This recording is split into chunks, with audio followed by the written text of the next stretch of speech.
Hello, friends. How are you? How's things? How's your week been? You should tell me in the comments because this has been a fun week for me. Today, the finale of this week of top five lists, inspired by your questions. I was going to do books or authors. I think you guys know that I read a lot. I mean, I read 80 some books last year, but I can't really say I don't process books that way, you know? I could name my top two pretty easily. But then to try to find more to fit that, there's two books that really heavily influenced me. Everything after that's just kind of, I'm just adding stuff to a list. Video game franchises, though. There are 5 video game franchises that will make me buy. I'll just buy the game, whatever it is. Maybe, actually, maybe number 5 on this list is not true anymore. For once upon a time, it was. There are quite a few that aren't on this list that I wish would be, but I don't know. I picked 5 that were like, yep, I will buy those. Those are always things I will buy. There was a lot of other franchises that I feel that same way about, but I also feel like they're not really franchises. Like Red Dead Redemption, there's only been 2. Is it really a franchise? Like, I don't know. Maybe so, maybe not. Fallout should be very high on this list for me, but 4 and 76, just no thank you.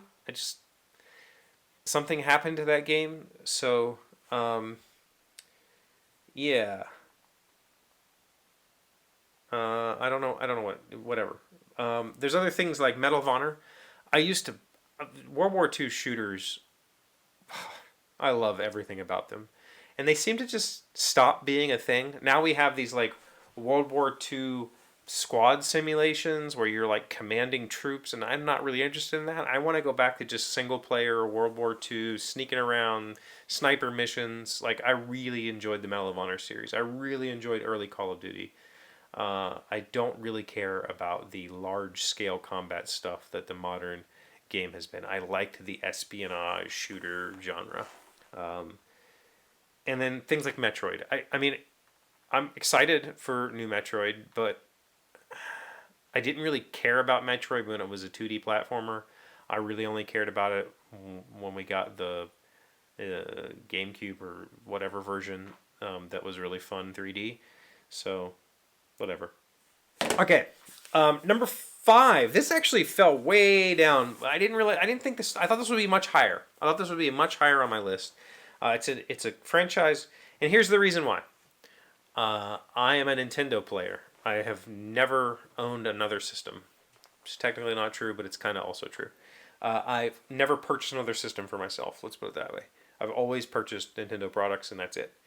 And so some of these, like number 5, Resident Evil, were not available on Nintendo consoles until much later in their lifespan, like after they were replaced on other consoles. And Resident Evil has always been. I can remember the first time I saw it was on a PS1. A friend in the barracks in Hawaii was playing it, and I got to watch him play it, and I was like, I need to play this. And so he let me play. And yeah, I was addicted, and I knew that I was going to buy and play anything that said Resident Evil. And I did. And some of them suck. But for the most part, they're amazing. It's an amazing franchise. I love the story. I love the zombie stuff. I love the virus stuff and the conspiracy stuff. I love everything about it. One of my absolute favorites. It's fallen way down the list though because I haven't played 8. I barely played 7. Like I don't know. For some reason it just kind of was like, I think maybe I'm over it. Maybe when it stopped being that jump scare camera motions that obscured and made you feel claustrophobic, when that went away, it just kind of fell off the list for me. Number 4, this is a franchise that's been with me pretty much my entire life. I think the first ones that I played were on Game Boy, and that is Dragon Quest. I love the Dragon Quest franchise. I love the silliness of it. I love that it's kind of feels a little bit like an 80s cartoon, and I think maybe that's intentional. It's very campy, but also very fun and very strategic and thought out, and it has good storylines. Um, Something just special about it. It feels like playing an '80s cartoon, and I think that makes it special to me. And I've always loved it. So even the phone games, they're really fun. So Dragon Quest and Dragon Quest Builders was a surprisingly good take on Minecraft. Like really, really good take on Minecraft. Both of them. And maybe there's more now, but I've only ever played two. So uh, love Dragon Quest. Number three is a blast from my past. Um, Absolutely, this franchise all the way through the '90s into the 2000s. I don't honestly haven't kept up with it in a long time, but it's still it just carries a super special place in my heart, and that's Castlevania. Platforming was always my jam, and something special about that dark gothic world. I was the kid that read a lot of Poe and a lot of Lovecraft, and I loved dark gothic creepy things. We already talked about industrial music in the past. I've connected with that, and that video game franchise gave me that with platforming. And when I was a kid, platforming was like that was everything. But of course, we didn't really have other things at that point. Wolfenstein was like the first 3D game, and then Doom or whatever. We didn't have FPSs, until especially on Nintendo consoles until much later. And the two Castlevania 3D games were phenomenal. I love them, absolutely love them. So Castlevania, very high on my list. I just like the lore of it, and I like the look and feel and the creepy music. I just always loved it. Number one and number two are kind of tied. Number two, though, I put it as number two because it holds a special place in my heart, but mostly because of my kid, and that's Borderlands.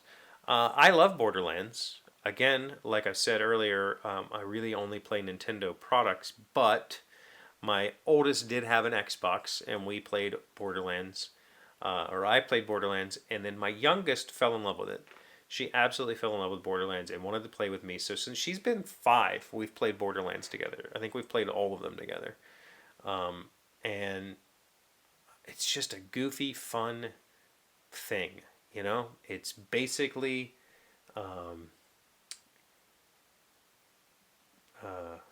what is it? What's the game? What am I thinking of right now?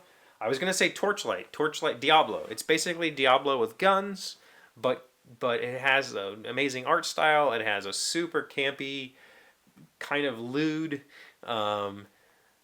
world that's silly fun to be a part of, and man, the stories are always really compelling with hilarious characters that don't make a lot of sense. I don't know.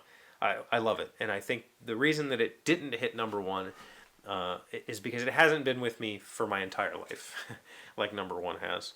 But it also is very high on the list, because the connection that it brought me with my daughter. We've always loved Borderlands. And the number one, I think, is kind of obvious if you've watched me for any amount of time, and that's Zelda. The Legend of Zelda franchise, I've played them all, I think. I don't know. I'm sure there's some I haven't played. I don't think I've played Four Swords, for instance. I've played most of the main line, main story, whatever, franchise games, and I've been addicted to Zelda since the NES days. I've been addicted to it since I hand drew the map in the '80s on graph paper because I couldn't remember where everything was. I don't know what to say about it. Like, as a kid who grew up wanting to play D&D, not allowed to play D&D because of the Satanic Panic, finding that world with fairies and monsters and spells and swords, it was life changing. It gave me the freedom to explore those themes in a safe way. And I wasn't allowed to have an NES, so I only ever got to play it at my friends' houses, but I would literally not sleep when I went to their houses. They would play their Nintendos, and then when they would go to sleep, I would play Zelda. I had a friend, Ryan and Aaron, two brothers that lived above me, and that's what I would play when I would go to their house. They didn't like it because I didn't understand it, and so I got to play Zelda when they weren't using their Nintendo, and I've coveted that franchise ever since. I've played all of them, and I will continue to play all of them, even though the last two, actually, Breath of the Wild was fine. Tears of the Kingdom I didn't enjoy very much at all. It just was not a very good game in my opinion. It was trying too much to be something that it shouldn't be. But video games have always held that special place, so it was kind of easy for me to pick top 5. Books, I couldn't do it. I tried really hard to think about how would I make a list about books, and I can't. I just don't have that kind of connection with books. Although I read a lot. There you go. A week of top 5 lists. What'd you think? What'd you think about the video games? What is your favorite franchises? You should tell me in the comments. Please, please, please comment. I appreciate that. Please give the video a like if you liked it. And if you're new here, please hit the subscribe button. We have been on a positive growth for a little while now, and that feels fantastic. Thank you for all of that. Hope you have a good weekend. I'll see you again on Monday. Today's 1,000 plus little things happy, successful people do differently. We are learning 16 harsh truths that make us stronger. Number 11, there will always be people who don't like you. You can't be everything to everyone, so concentrate on doing what you know in your heart is right. What others think and say about you isn't all that important. What's essential is how you feel about yourself. Yeah, much easier said than done though, right? Like that one's... Yeah. Tell me how to turn that part off and I'll do it.